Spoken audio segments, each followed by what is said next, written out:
चलाता था। जब वो 15 साल का था तब उसके पिता का देहांत हो गया। इसी कारण बबलू को ही घर की जिम्मेदारी उठानी पड़ी और कॉलेज की पढ़ाई छोड़कर पिता कैब चलाने का काम बबलू ने संभाल लिया। बबलू की बड़ी बहन सुलेखा की शादी में जो उसके पिता ने कर्जा लिया था, उसे उतारने के लिए बबलू ने अपना घर भी बेच दिया और मां के साथ किराए के घर में रहने लगा। बबलू की बड़ी बहन अपने ससुराल में खुश है, इस बात की उसे बहुत तसल्ली है। माँ सुलेखा दीदी का मेरे मोबाइल पर फोन आया है, तुम बात कर लो, फिर मैं कैब लेकर काम पर निकलता हूँ। हेलो सुलेखा दीदी, ये लो माँ से बात करो। हाँ बेटी, अपना ध्यान रखा कर, खूब खाया पिया कर, इससे बच्चे की सेहत पर अच्छा असर होगा। अब बस यही इच्छा है कि जल्दी से मैं नानी बन जाऊं और बबलू मामा, हाँ वो तो है, अब मामी कहलवाने वाली बस आ जाए तो मैं सुकून से तीर्थ यात्रा पर निकल जाऊंगी। नहीं नहीं, अपने नाती पोतों को खिलाकर ही तीर्थ यात्रा पर जाऊंगी। माँ बस बबलू के लिए अच्छी सी चिड़िया ढूंढ लो जो घर संभाल ले। माँ मुझे देर हो रही है, बाद में बात कर लेना। अच्छा सुलेखा, मैं तेरे से बाद में बात करती हूँ, बबलू को देर हो रही है। बबलू कैब लेकर काम पर निकलता है। उसे पहले ही बहुत देर हो चुकी थी, पर रास्ते में जाम भी बहुत था। वो सवारी का इंतजार कर रहा था, तभी उसका एक साथी जो उसकी तरह कैब चलाता था, वो किसी पंछी से झगड़ रहा था। और अब देखिए मैडम, ऐसे थोड़ी होता है। जब आपने मुझे यहाँ छोड़ने के लिए पैसे तय किए हैं तो चुपचाप मेरे पैसे दे दो ना। भैया मैंने आपको बोला ना, मेरा पर्स रास्ते में ही गिर गया। मेरा मोबाइल फोन भी उसी में है और सारे पैसे भी। मेरा पर्स कहीं नहीं मिला। मैं तुम्हें बोल रही हूँ ना, मुझे अपना नंबर दे दो, मैं तुम्हारे नंबर पर पैसे भेज दूंगी। अभी मुझे देर हो रही है, मुझे सामने होटल में एक फंक्शन में पहुँचना है। अब क्या हुआ निरंजन, लड़ क्यों रहे हो और सुबह सुबह? अरे देख ना यार, सुबह सुबह पहली सवारी मिली और वो भी मुझे पैसे देने के लिए मना कर रही है। इस मैडम का पर्स कहीं खो गया है और मुझसे कह रही है कि पैसे बाद में देंगी। अरे ऐसा थोड़ी होता है भाई। कोई बात नहीं निरंजन, कभी कभी किसी की परेशानी को भी समझना चाहिए। एक काम कर, तेरे कितने पैसे बने मैं दे देता हूँ, ये मैडम मुझे बाद में दे देंगी। Thank you so much. मेरा नाम टुनी है, आप मुझे अपना नंबर दे दो, मैं आपको नंबर पर ऑनलाइन पेमेंट भेज दूंगी। बाकी अगर मुझे देर न होती तो मैं आपको अभी पैसे दे देती। कोई बात नहीं मैम, ये लीजिए मेरा नंबर। टुनी नाम की वो चिड़िया बबलू का मोबाइल नंबर ले लेती है और अगले दिन बबलू के मोबाइल पर पैसे ट्रांसफर कर देती है। आपके पैसे मैंने अकाउंट में भेज दिए हैं, आप चेक कर लीजिए। और कल के लिए एक बार फिर से थैंक यू, आपने अनजान होकर भी मेरी मदद की। टुनी और बबलू बात करने लगते हैं। टुनी को बबलू से बात करना बहुत अच्छा लग रहा था। उसके बाद एक दो बार टुनी की मुलाकात मार्केट में बबलू से हो जाती है। धीरे धीरे दोनों दोस्त बन जाते हैं। बबलू को पता चलता है कि टुनी एक बहुत ही अमीर खानदान की चिड़िया है, तो वो उसे समझाता है। टुनी, तुम बहुत ही अमीर खानदान की चिड़िया हो, तुम में और मेरे में जमीन आसमान का फर्क है। मैं एक मामूली कैब चलाने वाला गरीब पंछी। तुम्हारा और मेरा यूं दोस्ती रखना ठीक नहीं है, प्लीज तुम मुझसे मत मिलो। तुम ना मिलने की बात कर रहे हो और आज तो मैं तुमसे अपने प्यार का इजहार करने आई थी। मैं तुम्हें बहुत पसंद करती हूँ बबलू, मैं अपनी आने वाली पूरी लाइफ तुम्हारे साथ मिलकर जीना चाहती हूँ। बबलू भी उसे हाँ बोल देता है। टुनी अपने मम्मी पापा से इस बारे में बात करती है और जबरदस्ती बबलू से शादी करने के लिए मना लेती है। इधर बबलू भी अपनी माँ और बहन से इस बारे में बात करता है और एक शुभ मुहूर्त में दोनों की शादी हो जाती है। टुनी का स्वभाव बहुत अच्छा था, उसे इस बात से कोई फर्क नहीं पड़ता था कि उसकी ससुराल गरीब है, न ही उसने कभी इस बात की कोई शिकायत की। टुनी, अब तुम मेरे साथ शादी करके खुश तो हो ना? हाँ बबलू, मैंने तुम्हें दिल से प्यार किया है, मैं तुम्हारे साथ बहुत खुश हूँ। माँ जी, सुलेखा दीदी सब मुझे कितना प्यार करते हैं। मुझे तो महसूस ही नहीं हुआ कि मैं अपना घर छोड़कर आई हूँ। तभी टुनी की सास भी आ जाती है। जीते रहो बहू, हम बहुत भाग्यशाली हैं कि इस घर को तुम्हारे जैसी बहू मिली। टोनी भाभी, ये देखो मैं आपके लिए नई साड़ी लाई हूँ, आज आप शाम को कीर्तन में यही पहनना। सुलेखा दीदी, ये साड़ी तो बहुत सुंदर है, ठीक है, पर एक शर्त पर आज आप मुझे खुद तैयार करोगे, प्रॉमिस? टुनी की बातें सुनकर सुलेखा की आंखों में आंसू आ जाते हैं। उसने कभी सोचा ही नहीं था कि उसे इतनी प्यारी भाभी से इतना प्यार और सम्मान मिलेगा। सचमुच कुछ ही दिनों में टुनी ने सबके दिल में एक अलग जगह बना ली। अब तो टुनी के बिना कोई भी नहीं रहता था। सुलेखा के बेटा पैदा होता है, इधर टुनी भी गर्भवती हो जाती है। टुनी के माँ बनने के बारे में जब उसके मम्मी पापा को पता चलता है तो वो उससे मिलने के लिए उसके ससुराल आते हैं, पर टुनी का घर देखकर दोनों ही मुंह बनाने लगते हैं। टुनी, तुम अपने मम्मी पापा के पास बैठो, रसोई से चाय और नाश्ता मैं ले आती हूँ। क्या बात है टुनी, तुम इस हालत में भी घर के काम खुद ही करती हो? तुम्हारे घर में कोई नौकर चाकर नहीं है क्या? कैसे बातें करती हो ललिता? तुम जानती भी हो तुम्हारी बेटी किस घर में आई है। यहाँ 2 वक्त की रोटी खाने के लिए भी सोचना पड़ता है। एक टाइम की सब्जी दूसरे टाइम खाते होंगे, ये भला क्या नौकर चाकर रखेंगे? कोई बात नहीं, माँ जी और बबलू ने तो मुझे कई बार कहा है कि मैं घर में कोई काम वाली रख लूं, पर पूरा दिन मैं घर पर होती हूँ, मेरा भी मन नहीं लगता और फिर मैं तो कुछ नहीं करती, सारा काम माँ जी करती हैं, मुझे उठने ही नहीं देती। ये लीजिए चाय। टुनी, तुम्हें ये समोसे बहुत पसंद है ना? मैं ये हलवाई से खरीद लाई हूँ, अपने मम्मी पापा को भी तो दो। नहीं नहीं, मैं ऑयली फूड कम खाती हूँ। और टुनी, तुम भी ये सब मत खाया करो, तुम्हें इस टाइम में जूस फ्रूट्स ये सब लेना चाहिए। बहन जी, आप तो समझदार हैं, ये समोसे वगैरह ये सब बहुत नुकसानदायक है। मम्मी, आप मेरी टेंशन मत लो, माँ जी मेरा पूरा ख्याल रखती हैं, वो मुझे समय पर जूस फ्रूट दूध दही सब्जी और सब कुछ खाने के लिए देती हैं। तभी टुनी की ननद सुलेखा भी आ जाती है। टोनी भाभी, मैंने डॉक्टर से अपॉइंटमेंट ले लिया है, कल सुबह 11 बजे आपको मेरे साथ चलना है, तो आपका चेकअप हो जाएगा और बाकी जो इंजेक्शन वगैरह। सुलेखा, तुम्हारा कौन से हॉस्पिटल में बच्चा हुआ था जिस डॉक्टर के बारे में तुम बात कर रही हो? जी, वो बड़े बाजार में जो हॉस्पिटल है जहाँ डॉक्टर नेहा बैठती हैं, वो सस्ता बेकार सा हॉस्पिटल। टुनी, तुम इस हॉस्पिटल में चेकअप के लिए जाओगी? तुम्हारा दिमाग तो ठीक है? टोनी, तुम एक मामूली सी हॉस्पिटल में चेकअप के लिए जाओगे? तुम चिंता मत करो, इन लोगों के पास अगर तुम्हारे इलाज के लिए पैसे नहीं हैं तो क्या हुआ, मैं तुम्हारे लिए इस शहर के सबसे बड़े नामी हॉस्पिटल में आज ही बात कर लेता हूँ। और तुम अभी के अभी अपना सामान पैक करो और हमारे साथ चलो। किसके घर? आपके घर पापा, मैं अभी अपना घर छोड़कर कहीं नहीं जा सकती। मुझे डॉक्टर नेहा, जो एक बहुत बड़ी और समझदार डॉक्टर है, उन्होंने सुलेखा दीदी की नॉर्मल डिलीवरी की थी। उन्होंने मुझे रेस्ट करने के लिए बोला है। शायद आपने ठीक से सुना नहीं, मुझे कल सुलेखा दीदी के साथ डॉक्टर के पास जाना है। आप थोड़ी देर और बैठेंगे या जा रहे हैं? क्योंकि अभी ना बबलू आने वाले हैं, वो शहर में एक नया रेस्टोरेंट खुला है, वहां पर मेरी फेवरेट आइसक्रीम मिलती है, तो आज मेरा वो खाने का प्लान है, तो हम सब डिनर के लिए जाने वाले हैं। टुनी का ऐसा कोई प्लान नहीं था, ये उसकी सास और सुलेखा जानते थे, पर टुनी अपने मम्मी पापा को एहसास दिलाना चाहती थी कि उसके ससुराल वालों का और अपमान नहीं करे तो उनके लिए बेहतर है। टुनी के मम्मी पापा लज्जित हो जाते हैं और कुछ देर बाद वहां से चले जाते हैं।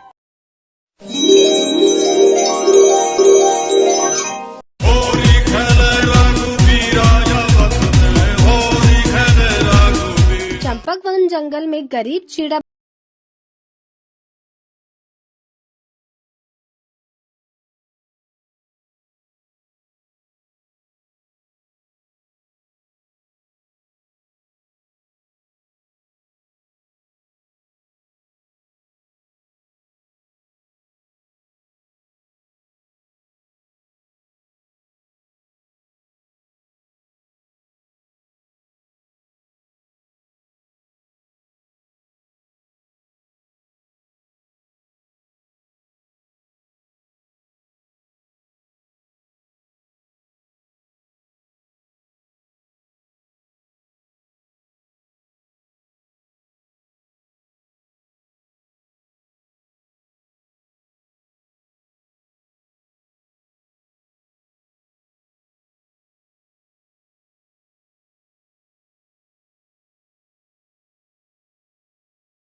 कोई फायदा नहीं है। बबलू टुनटुनी को समझाने की बहुत कोशिश करता है, लेकिन तभी हरी काका अपने पोते रियो के साथ वहाँ आ जाते हैं। अरे बबलू बेटा, होली की बहुत बहुत बधाई बेटा। ये लो, बहू ने गुजिया बनाकर भेजी है। आपको भी होली की बधाई। काका, भाभी को मेरी तरफ से धन्यवाद कहना। हैप्पी होली अंकल जी, और थैंक यू। थैंक यू क्यों बोल रहे हो? मैंने क्या किया? आपकी वजह से मैं ठीक हो गया, मुझे कहीं भी नहीं जल रहा। रियो की बात बबलू को समझ नहीं आ रही थी। उसने हरी काका की तरफ देखा, तब उन्होंने बबलू को बताया। बिल्कुल ठीक कह रहा है। पहले 2 दिन खूब होली खेल रहा था। तुम्हारे पड़ोसी कालू की दुकान से रंग लेकर आया था। ना जाने कैसा तेजाब जैसा रंग दे दिया इस कालू ने। बच्चे की नाजुक गाल जल सी गई। इतना रोया कि कुछ पूछो मत, पूरा शरीर जल रहा था इसका। अच्छा, फिर क्या हुआ? डॉक्टर के पास लेकर गए होंगे। इसका बाप तो ले जाने वाला था, लेकिन मैंने रोक लिया। तुमने जो टेसू के फूल दिए थे ना, उन्हीं को पीस कर पूरे शरीर पर लगाया, तो देखो शाम तक कैसा बिल्कुल ठीक हो गया। क्यों रही हो बेटा? ऐसा ही हुआ था ना? हाँ अंकल, आपके फूलों में तो जादू था, मैं एकदम ठीक हो गया। उसके बाद मैंने खूब होली खेली, वे भी उन रंगों से जो दादाजी आपके पास से ले गए थे। बहुत ही मजा आया। मेरे घर में तो सबने तय कर लिया है कि तुम्हारे बनाए गए रंगों से ही होली खेलेंगे, इसलिए तुमसे और रंग खरीदने आया हूँ। ला दे दो जरा, इस बार थोड़ा नहीं बहुत ज्यादा। हरी काका की बात सुनकर बबलू की आंखों में आंसू आ जाते हैं। वो काका को रंग बांध कर देता है। फिर थोड़ी देर बाद कुछ और पक्षी भी आते हैं और बबलू के रंग ले जाते हैं, साथ ही टेसू के फूल भी ले जाते हैं। इस तरह से उसका सारा रंग बिक जाता है। आप सभी बच्चों को हैप्पी होली। अगर वीडियो पसंद आई हो तो इसे लाइक करें और चैनल को सब्सक्राइब करना ना भूलें। टुनटुनी गरीब माँ बाप की बेटी थी। किसी तरह उसकी शादी जंगल में रहने वाले बंटी नाम के कबूतर से कर दी थी। कुछ दिनों बाद टुनटुनी के ससुराल वाले दहेज की डिमांड करने लगे। टुनटुनी, तू जाके अपने मायके से कुछ पैसे लेके आ, ताकि मेरा बेटा कोई बिजनेस कर सके। माँ जी, मेरे माँ बाप तो बहुत गरीब हैं, वो कहाँ से इतने सारे पैसे देंगे? मैं कुछ नहीं जानती। अगर तुझको इस घर में रहना है तो अपने मायके से पैसे लेकर आ। ठीक है माँ जी, मैं जा रही हूँ, पर मुझे नहीं लगता कि मेरे माँ बाप आपकी डिमांड को पूरा करेंगे। अगर तू पैसे लेकर नहीं आई तो तू वहीं रह जाना। मेरा बेटा भी जवान है, मैं उसकी दूसरी शादी कर। मजबूरी में टुनटुनी अपने मायके चली जाती है, लेकिन अपने माँ बाप की हालत देखकर उनसे कुछ नहीं कहती। एक दिन टुनटुनी को उल्टी होने लगती है।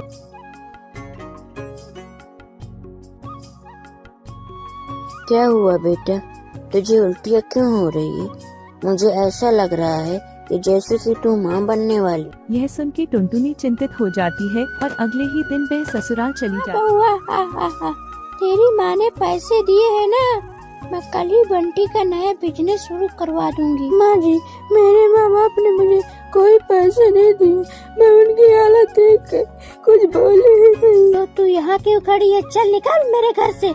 अब मैं अपने बेटे की शादी किसी पैसे वाली चिड़िया से ही करूँ। कहकर टुनटुनी की सास बबली कबूतरी उसे धक्के मारकर बाहर निकाल देती है। टुनटुनी रोते रोते अपने मायके चली जाती है और समय आने पर एक बच्ची को जन्म देती है। टुनटुनी दूसरों के घरों में झाड़ू पोछा करके अपने बच्ची को पालने लगती है। ऐसे ही कुछ साल बीत जाते हैं और एक दिन भूरी स्कूल से घर आती है। ये देखो, मेरे जूते फट चुके हैं। मेरी सहेलियाँ मेरा मजाक उड़ाते हैं। मुझे नए जूते ला के दो, तभी मैं स्कूल जाऊँ। ठीक है बेटा, मैं ला दूंगी, लेकिन 1-2 दिन रुक जा। जैसे ही मुझे महीने की कमाई मिलेगी मैं ला दूंगी। ठीक है माँ, मैं 2 दिन तक इंतजार कर लूंगी। अगर तुमने जूते नहीं लाए तो मैं स्कूल नहीं 2 जाऊँगी। दिन बाद जब टुनटुनी भूरी के लिए नए जूते खरीद कर लाती है तो भूरी खुश हो जाती है। माँ, ये जूते तो बहुत ही सुंदर हैं। अभी मैं इसे अपने सहेलियों को दिखाती हूँ। इसी तरह समय गुजरने लगता है। भूरी अब बड़ी हो जाती है। टुनटुनी को भूरी की शादी की चिंता होने लगती है। भूरी अब बड़ी हो गई है, मुझे अब कोई अच्छा सा चिड़ा देखकर उसकी शादी कर देनी चाहिए। ऐसे में एक दिन भूरी टुनटुनी के पास जाती है। माँ, मैं नदी के पार रहने वाले कालू कौवे से प्यार करती हूँ। तुम कहो तो मैं उससे मिला दूँ। ठीक है बेटा, तुम्हारी जैसी मर्जी। अगर तुम उसके साथ खुश हो तो मैं भी खुश हूँ। भूरी काले कौवे को टुनटुनी से मिलाती है। जल्द ही शादी की तारीख पक्की हो जाती है। भूरी की शादी पूरी रीति रिवाज से हो जाती है। फिर सब खुशी खुशी रहने लगते हैं। बच्चों, अगर आपको यह वीडियो पसंद आई हो तो इसे लाइक करें और चैनल को सब्सक्राइब करना ना भूलें। धन्यवाद।